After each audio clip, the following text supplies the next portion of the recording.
দেরি লাগবে তোমার? হ্যাঁ মা, এই যে মাছের ঝালটা করলেই হয়ে যাবে।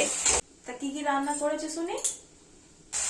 এই যে আলু পোস্ত করলাম, মাছের ঝাল, ডাল আর ভাত। ব্যাস এইটুকু? আমাদের বাড়িতে বাবু ওসব এক তরকারি ভাতে হয় না। 5 তরকারিতে ভাত না খেলে আমাদের গলাতে খাবারই নামবে না। তোমার বাপের বাড়িতে বুঝি এরকম সব ভালো মন্দ অত রান্না হয় না, আমাদের বাড়িতে খুব ভালো রান্না হয়। ঠিক আছে মা, আপনি যা বলবেন এবার থেকে আমি তাই করব। একটা দুটো তরকারি না, অনেক রকমের রান্না করব। সবসময় শুধু ফাঁকিবাজি, এক তরকারি রান্না করলে আর মিটে যাবে।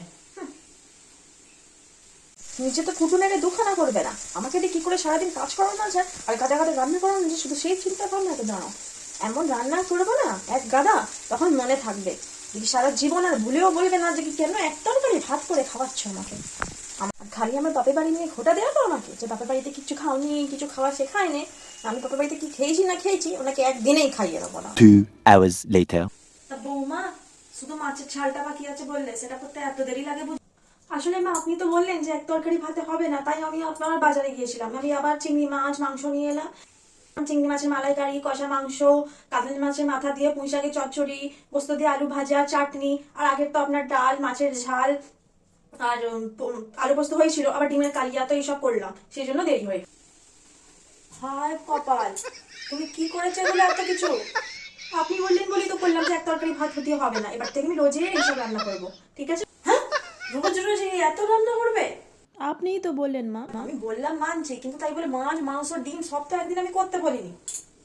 না না, থাক, তোমার রোজ রোজ করতে তো অনেক কষ্ট হবে। হ্যাঁ, না তোমায় করতে হবে। না না, আমার কোনো অসুবিধা হবে না মা। হ্যাঁ, আমি ঠিক করে নেবো, একটু কষ্ট হলেও কোনো ব্যাপার কি জ্বালায় পড়লাম আমি।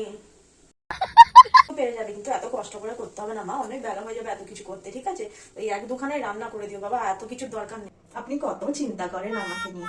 হায় কপাল আমার, এই বউকে তো দেখছি এত কিছু রান্না করতে বলেও জ্বালা। হ্যাঁ, আমি ভাবলাম একে দিন রাত খাটাবো, এত কিছু রান্না করবে, বেশ ভালো হবে।